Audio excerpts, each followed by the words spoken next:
Good afternoon, class. Today we'll be discussing the federal bureaucracy. I hope everybody enjoys this lesson.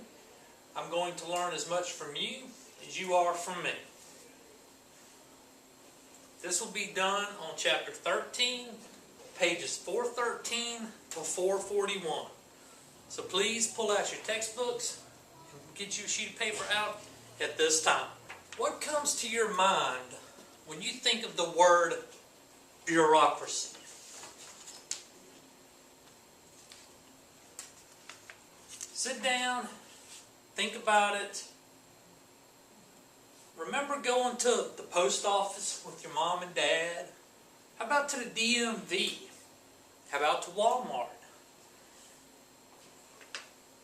How about to a bank?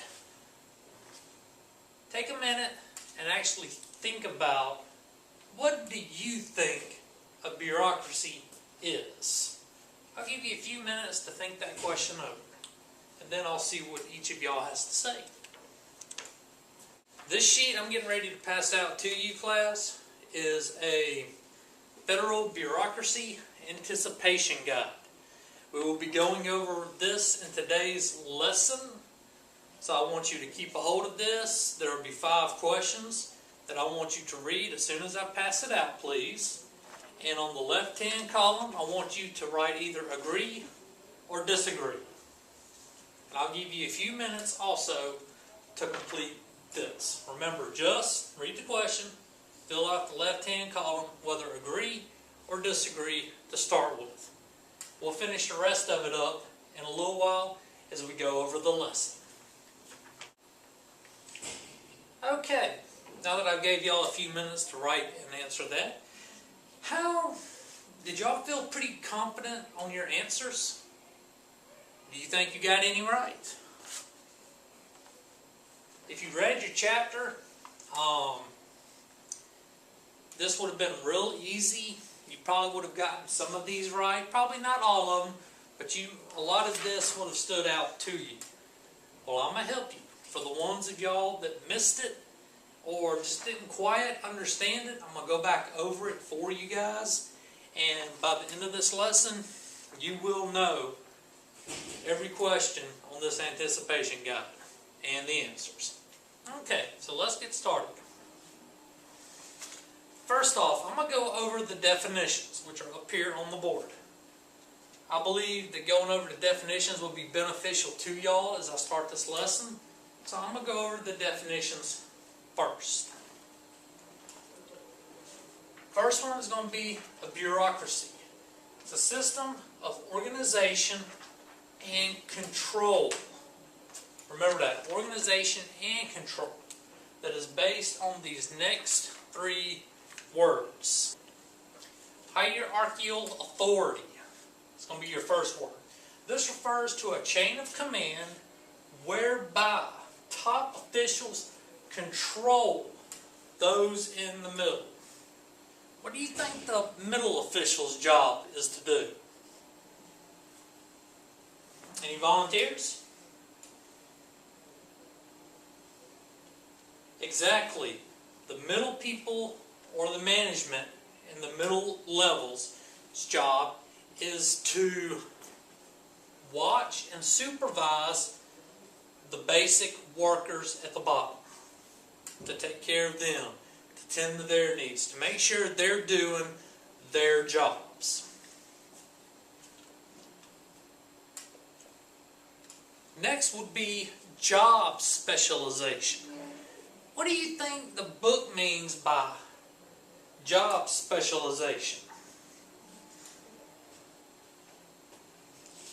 Okay.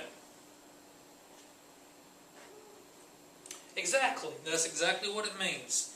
Job specialization is the responsibility of each job position, and each position is explicitly defined.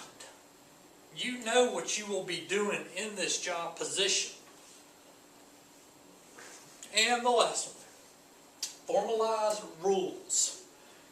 These are the SOPs of our bureaucracy. The standard operating procedures, as they're known to be called. These are what enables the who, what, when, where, and why. This tells a corporation, a company, everything that they're going to do. Okay, go back to your anticipation guide, and over the definitions that we just done. The first one, in a bureaucracy, the hierarchical authority refers to the explicitly defined responsibilities of the job description. Okay, how many of y'all agree with that? Raise your hands. Excuse me. Okay, about half of you agree. Okay, well, the answer is disagree. Hierarchical authority refers to the chain of command. Remember this one here? Chain of command, whereby top officials control those in the middle. The people in the middle then control the ones at the bottom. Okay, guys. This is where everybody will work together. I'm going to do the first few with you, and then the last three on your anticipation guide you will do on your own. And when you're finished, I would like you to turn to your partner and tell your partner 2 things that you learned from your anticipation guide that you did not learn or know before you came into class today. Okay, the federal bureaucracy in our lives. The U.S. bureaucracy has around 2.5 million employees. That's a lot for our government. These 2.5 million people are not seen every day. You don't see them every day. But we know they're there because our government functions each and every day. This is on the page at 415 at the bottom. Federal bureaucracy performs a wide range of functions, from the National Forests and Parks. It administers Social Security, builds dams and generates hydroelectric power, and enforces environmental protection laws. Okay.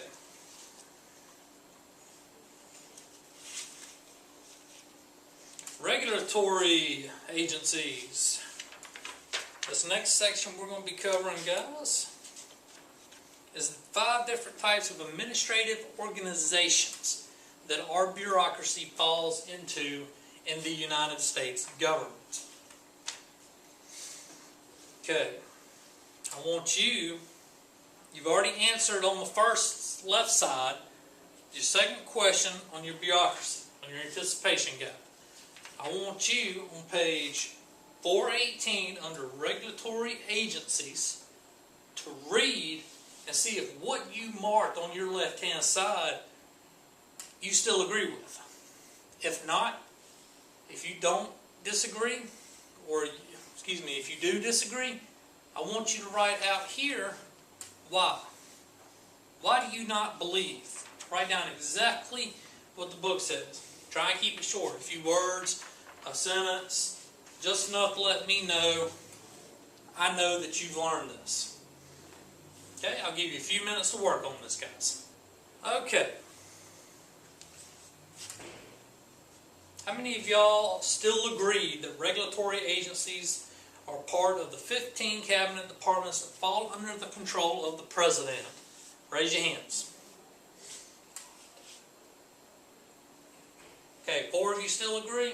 Okay.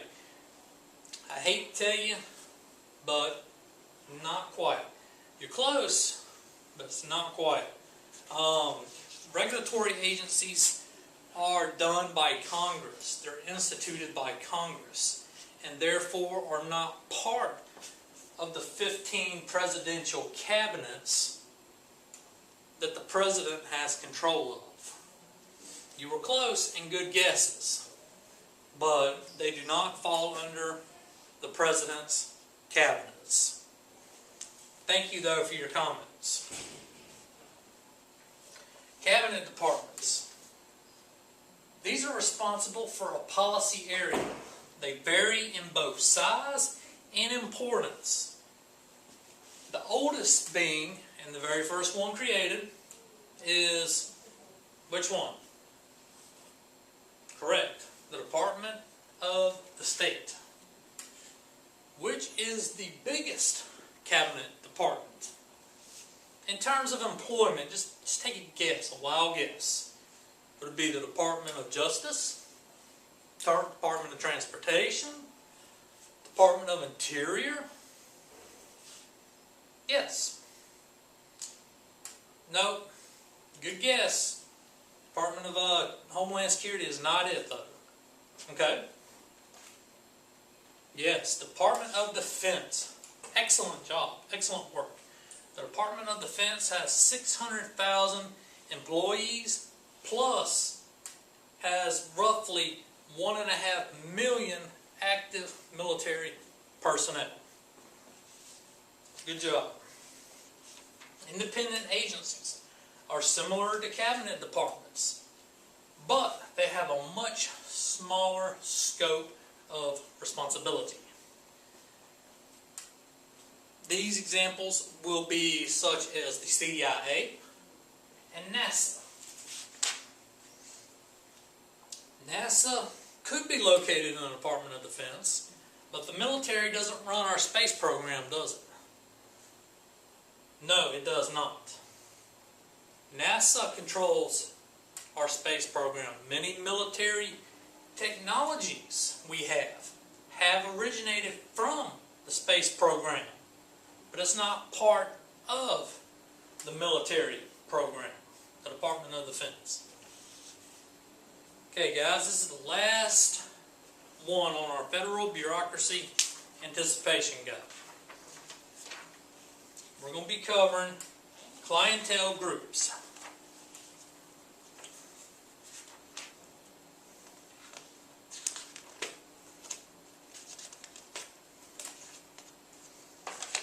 Okay. Clientele groups consist of individuals who are very knowledgeable or have specialized training. Do y'all still agree with this?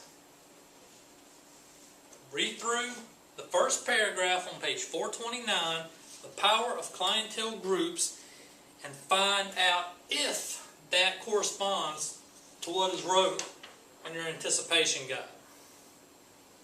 I'll give you a few minutes to do this.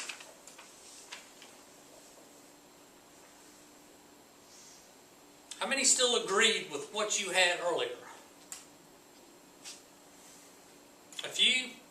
Most of the class is pretty much in agreement that it's different, correct? Exactly right. What we're looking for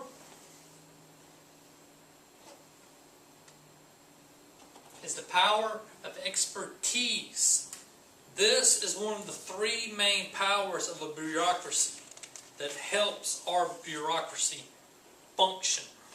So you would need to put disagree, and then some of you have already done it, and I appreciate that.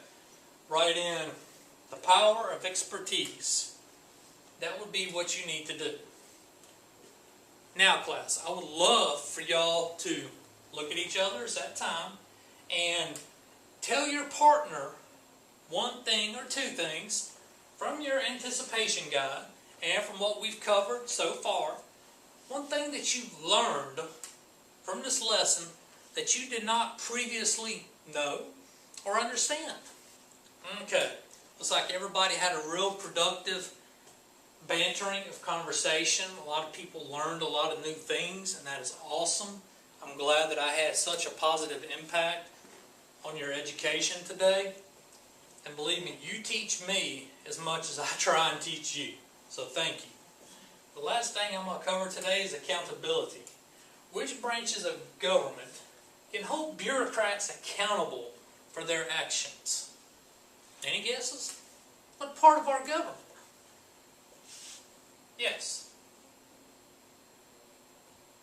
Okay, that's one. What's another one?